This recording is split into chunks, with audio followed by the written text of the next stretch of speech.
Hello everyone and welcome to this week's webinar. Today we're going to see how you can set up your Revit model before you start framing with MWF. So as you can see, I have this little house here. Again, it's comparatively a smaller project, and we're just going to basically set up this Revit model even before we start using any features under MWF. And yeah, let's just get started. So I think first and very obvious thing that comes up to my mind would be I would just want to resave this file. Again, just create a copy or just resave this file, keeping in mind that if this becomes the framing model, I would want to get rid of some obvious components from this project, such as plumbing fixtures and your furniture, etc. Right? So it's very important to either resave or just create a local copy. So that's what we're going to do first thing first. So I'm just going to save as a project. I'm just going to name it test 101. I'm just going to save this.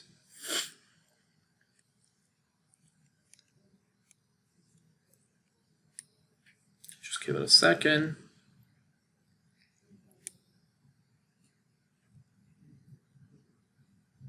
Perfect. Okay, so since we've saved the copy now, this could be my framing only project. Again, it's depending on your workflow, but that's what this project's gonna end up being a frame project, at least for this case. And yeah, so secondly, you wanna just basically get rid of, again, as I said, your furniture and etc. So what we're gonna do is just we're gonna hide them. So I'm just going to mask select this, check none. So we're going to start with your furniture, obviously your plumbing fixtures, might as well just do the specialty equipments, and that's pretty much it. I think I'm just going to leave it. I think we're just going to hide the furniture and fixtures for the plumbings and EH for the height. So our project looks much cleaner this way. Okay, next we need to purge. So for that, we're just gonna go to manage, and you have this feature called purge unused. What it does is, again, as the feature says, it removes unused families and types from a project. So this is very important before you load any families or use the load data feature that comes out of the box with MWF. So what we're gonna do is just click on purge unused, and as you can see, it will check almost 1,050 items. So we're just going to click OK, and it will just basically get rid of the unused families from the project, just to make it the size of the project a little bit smaller. I usually run it multiple times, probably 2 should be enough. Again, as you said, it's going to check 60 items this time, but that should be enough. Once you do that, again, you're basically ready to load the families in your project. The best way to do this is basically, again, this is going to be the time where we're gonna use MWF a little bit. So we're just gonna switch to the wall module, and under settings tab, you'll find this feature called load data. It just basically loads the preliminary MWF settings to the project. So we're just gonna click on load data. And here it's important that you load both framing and MWF components. Again, if you need to see where this root directory is, basically all you need to do is just click on the MWF tab, and you would find this feature called home directory. And once you click on this, it's on my other window, you should be able to this path. Basically, it's your program data, followed by Strucsoft solutions, followed by the Revit ear that you use, followed by walls, if you're working with walls, floors, or trusses, your framing components, imperial, and then standard, and then you would find all the families that you need to load. Okay, so I'm just going to close this for now. We're going to go back to settings, load data, and we're just going to load both framing and MWF components. Okay, so framing components includes all the vertical members, all the horizontal members, all the framing members, and MWF components basically consist of family, that is your nails, anchor bolts, hold downs, clips, etc. Okay, so we're just gonna click OK, and it takes basically a second just to load all of that data. That also includes your markers, your joints, and so on.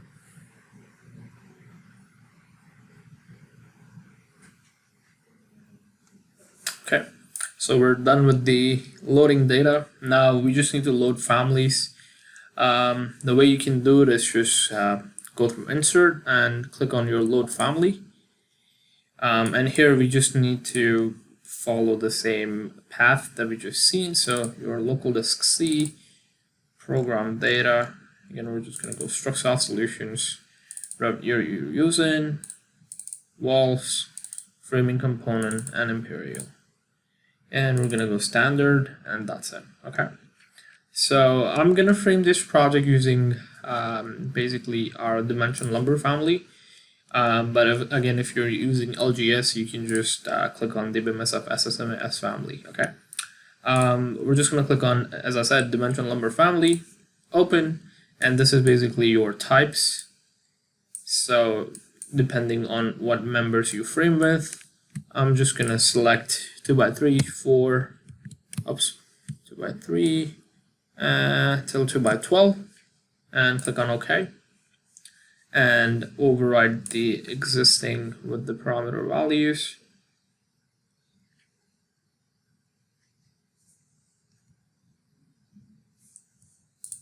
And that should be it. So that's basically some steps that you need to do even before you start framing. So far we've successfully just purged all unnecessary files and families from this project, and we've imported all the necessary MWF components and framing components to the project. Now you can start with assigning different view templates or just creating different 3D views. Basically what I like is to have a different view for each level, and I always make the walls and floors a little transparent. As you can see here, they're already transparent, but if you need to do it, all you need to do is just either override the graphics through element, or you can just open your visibility graphic settings, find walls, and just override the transparency to I like it 60%, but it's totally up to you. So you could just override the transparency through here. Okay, you just click OK, and again, as I said, you can actually create a new template from a view template from your current view, or just have something like that I have here created. This is my ground level, and this is basically the first level of this house. And again, if you have your walls transparent, it just helps you see what's going on inside with the framing, and you could see the members a little better. Okay, so that is totally up to you how you can do it, and same goes for your floors too. Just override the transparency for your floors, and you can just create multiple views for the floor specific as well. Okay. Secondly, we need to also check the wall types. So for example, I'm just gonna take one wall here. As you can see, I can see my wall type under here, properties. I'm gonna click on edit properties, and if I just expand this window a little bit, for the single layer wall, I think it is very important, again, this is more like a multi-layer wall, but that your structure layer stays between core boundary. So you want to set up your wall type accordingly, in which basically your structure layer, as I said, stays in between your core boundary. If you have more than one layer in between your core boundary, MWF might give you an error. Okay, so this is again very important to consider when you select the wall type. Other than that, everything seems okay, and yeah, that's pretty much it. Now, if you need to split walls, as you can see, I have already split the walls here using the split element tool under Revit. But if you don't want to use that, you also have a feature under MWF that I'll quickly show you, in which basically what you can do is just you can have one single wall profile, and you can just create multiple framing panels underneath that same wall profile. Okay. Markers, and you should be able to see here. It's called vertical split by wall, vertical split by rule, or vertical split by benchmark. We do have multiple ways of splitting the wall. So when you click on create, you also have the split points menu here. What it does, it just basically places split marks. Let's say if we want to have two wall panels underneath the same profile, right? All you need to do is just click on offset, determine what should be the offset between, or what should be the offset of the split marker. Let's say if it's 2 or 4 feet, you just add it here and click on create, and that will basically split your framed wall panels. Now we're almost done with the setting up these walls. A couple more things that I would like to mention. I would also see the way my walls are joined. As you can see here, again, you would be using a join marker to configure your join conditions. So it's very important that you configure your joints according to your preferences. Alongside with, I would also select my opening basically and just check them. The way you can do it is basically, I would just first go to edit properties. I need to go back for a second. Oh, no, thank you. Back to my current level. And I will just click on edit properties. And just to make sure that my rough width and rough height are set. If not, I mean, it's totally up to you. You can also have some of the opening marker settings that use this parameter, both your rough width and height, so you can also come here and change that. Other than that, I would also go to basically edit the opening type. I would click on the reference level, and basically here I would see the center line, and I would make sure that it is indeed in the center with this opening, because MWF will frame around the center line. So it is really important to make sure that this is actually placing in the center. If not, you can just manually adjust this and load back into the project. Okay, so make sure you are aware of that. I'm just going to close this, and no, thank you. And that is pretty much it when it comes to the walls. Now we can move to floors. So as you can see, for the level 1, I have my floors here. Again, it's just a sample project, so they don't have to look accurate, but I can just change the yeah, this should be, the visual solid should be okay. The way this works is basically you can have openings in your floors, but if you're using the floor cutter tool, it would just consider your opening as a floor as well. So if you have model lines around your openings on floors, MWF will just frame it as is. There's another way you can actually create an opening and basically manage it the way you want to frame around it, but that's something that you would find under MWF under opening manager, and you can just frame around it. So a couple things that I would check. I can basically just start with the edit type. I would make sure that I have appropriate members loaded for the joist that goes with the type of the floor that I have. I would edit type and go to the edit properties, and here basically it is very similar to what we've seen with the walls. I would make sure I would pay attention to my finish layer and what material it is using, especially if you're using the sheathing tool that also comes with MWF. And yeah, that's pretty much it for this. I would also click on edit boundary and make sure everything's in closed loop. I know it is a fairly simple profile for the wall, but depending on the typical floor that you use, it is always important to make sure that everything's in a closed loop. Now again, if you need to split the floors, floor panels, apologies for that, all you need to do is just basically have a model line. So that's something that I'm going to do here. So I would have a monoline. So let's say if I just need to split this floor into keeping the same profile, just need to split the floor. All I need to do is just basically select both floor and the model line, and I will use this feature called floor cutter, and I would see this pop up. Again, you have your floor type necessarily. It is the same that you chose, but you also have an option to change them. Alongside with this, you have this feature which basically says delete the original floor. I usually do not check this feature, but what it does is basically it will split your floors into two while keeping the original floor as is. I'm not sure if you need to have some sort of dimensions of what the floor originally was.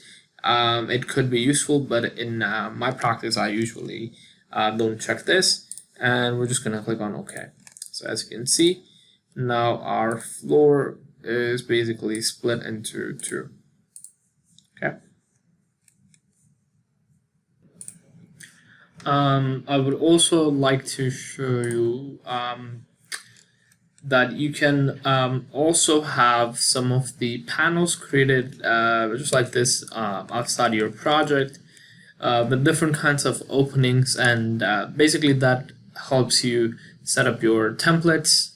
You can have different templates saved in your template manager. So if I just go ahead and open this, and let's say if I go to the wood, as you can see, you can have multiple templates such as your 2x3, 2x4 with different opening conditions, etc. And you can set up everything according to your preferences. Again, how do you want to frame a door? What opening marker do you want to use when it comes to windows, or when it comes to the walls that has no openings? You can have as many templates as you want, right? Again, if you basically use the same framing condition across your projects, you also have an option to export these templates. So basically you need to work on them, or basically you need to set them up once, and you can just use them across different projects. You can always export them and import them in a brand new project and use the same template over and over again. So I think that's also something that you can do with all the different wall types available.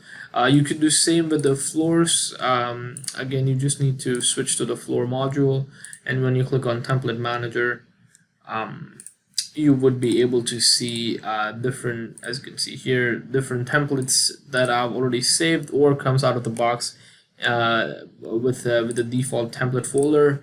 Again, you can just create your own templates and just export them and keep using them across different projects.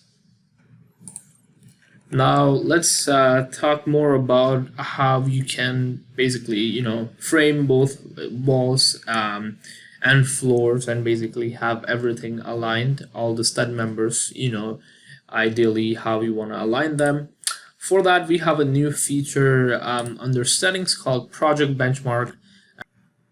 Now the way this feature works is basically what it does is, again, as I said, it just aligns your floors and wall studs, right? What you want to do is basically first thing first, we have to place. So we're gonna go and click on the project benchmark, and you would have this window pop up for you. Again, under benchmark type, you would see two different types of benchmark. One's the default, which is more like a point, and the second one's the rectangular grid. It speaks for itself. It's a rectangular grid. When it comes to aligning studs with each other, I think this goes a little better. So we're gonna click on default. Then you have prefix, so we're just gonna call it BM for benchmark. And initial sequence number, I'll just keep it as 1.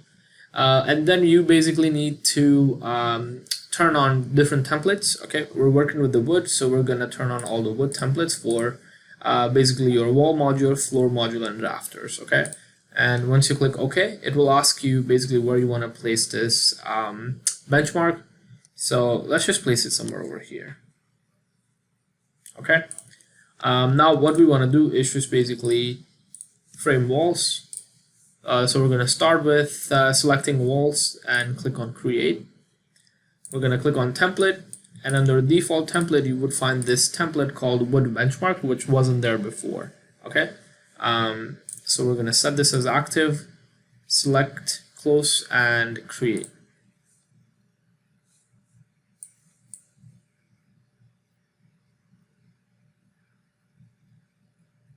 Okay, we're going to click on OK. All right, so as you can see, my wall member basically is aligned with this benchmark, and it doesn't matter if I move the benchmark, the studs will shift accordingly. Okay, the second thing is I need to frame the floor, so I'll do that. Just gonna select floor, floor here, and click on OK, and we will switch to floor module, and we're gonna click on create. And here again you would find the same template called wood benchmark, and we're going to click on frame it now and click on create. Okay, our floor is ready. Sometimes if you don't see the members, that is because your view range is not set up. So we're going to click on edit. You can actually extend the preview just to get the better idea of what we're doing, but basically your view depth is set to 0, so that is going to be your number 4. Yes, number 4, as you can see here. All you need to do is just put negative value. I'm gonna put negative 3 feet. Oh, sorry, negative 3 inches. And let's see, yeah, and that's pretty much it. Okay, so as you can see, your members are now aligned with the benchmark. I think the only reason the rest of are not aligned is because the spacing between your floor members are not as same as spacing between your studs. So you can just simply go ahead and change it through MWF. That's not a big deal, but this is basically the purpose of the project benchmark, just to help you align your member with each other. And that basically wraps up our webinar on how you can set up your Revit model. Again, we did go through some very simple and basic strategies on how you can set up your Revit model before you start framing using MWF. Thank you guys so much for your time, and see you guys in 2 weeks. Bye.